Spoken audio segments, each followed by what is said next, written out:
after doing iCarly week, which was 3 months ago, reviewing another iCarly special, I had less options because all I can think of is I Still Psycho and I Date a Bad Boy, which are easily the worst specials throughout the entire show. And when I get to them, I'm going to explain into much further detail onto why they're not as good specials as for the other specials I reviewed in the past. So for this time in Summerpalooza 3, I'm gonna be reviewing just a 22-minute episode from iCarly.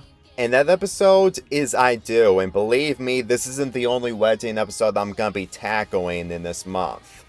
The episode begins with a live chat between Carly and Gordon, who has a girlfriend that he wants to propose, but on iCarly to make things a lot more interesting, since he and his girlfriend are huge fans of the web show. Jody, who is Gordon's girlfriend by the way, accepts the proposal live on iCarly, which leads to Gordon inviting the iCarly gang, including Spencer, to Wisconsin to have the wedding being taken place. Gordon also wrote a song that he was planning to sing in front of Jody, but at the same time, he just runs away in fear because let's just say for what he ends up doing in the second half of the episode really sums up of how desperate he is to get Jody to become his wife, but at the same time, he is too embarrassed to even consider on singing the song by himself. As for the subplot in this episode,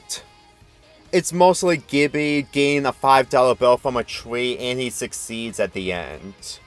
It's humorous, but considering that this was around the time where Gibby's character hits puberty and he doesn't take off his shirt that much, this subplot is honestly a lot more awkward considering that this is the first season where Gibby becomes a major character in iCarly. Let's just say that Gibby's character in this season, his dignity is just like the earlier seasons, but later on, his dignity is just, let's just say, the total opposite because he doesn't become much more intelligent. And considering that he actually has some kind of smart moments in this episode along with I Star Fan War, that is really saying a lot where this subplot doesn't show much when it comes to Gibby's character in the later seasons. But let's get back to the main plot of this episode.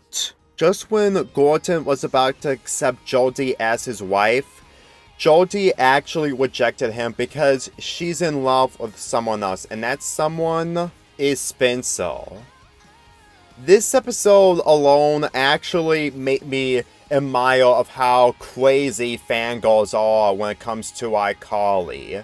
And considering that Jody is so obsessed with Spencer, even though that he makes limited appearances, people will probably relate to her and the fact that she's willing to marry Spencer even though that Spencer wants no part of it. This episode actually made me appreciate what the fan base of iCarly can really be. I mean, in the past 3 seasons we see desperate fangirls, namely Noah, along with other people who are mostly normal, and now we get to see fangirls who are so obsessed with that certain character. And I can say it's probably what makes this episode probably one of my favorites and probably one of the best from the 4th season of this show, which isn't saying a lot since that this is the season where we get less episodes after the 3rd season. But what I actually admire from this episode is how the comedy actually works for the characters in this episode. Mainly with Jeb being upset that he wasn't being named best man while Freddy is. You know, for how much that these characters only appear briefly in this show, and Jeb only appears once, which is in this episode, I can say that for how his dialogue is being handled, really makes his delivery really memorable in this. Especially of how much that Freddy reacts to being confronted by a man who is the groom's brother. As for Gordon in this, since that he's mostly devastated that his girlfriend Jodie didn't decide to marry him, the iCarly gang need to find a way to have Gordon be with Jodie by having Jodie falling back in love with Gordon.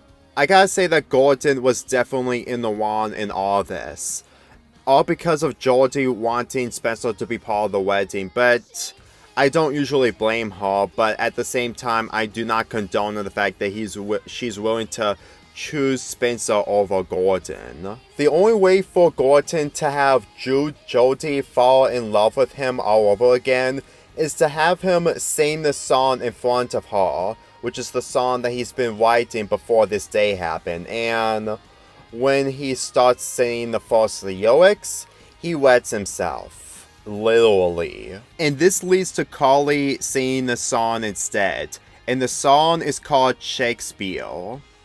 The ending, even though that I don't consider one of the best endings from the show, it is still a really good ending to have Jodie falling in love to Gordon all over again. Especially with how much Carly is a great singer compared to Gordon. And over the last 9 years since I've known this song and it actually came from this episode, I actually think that this is what I enjoy from this episode the most is Shakespeare.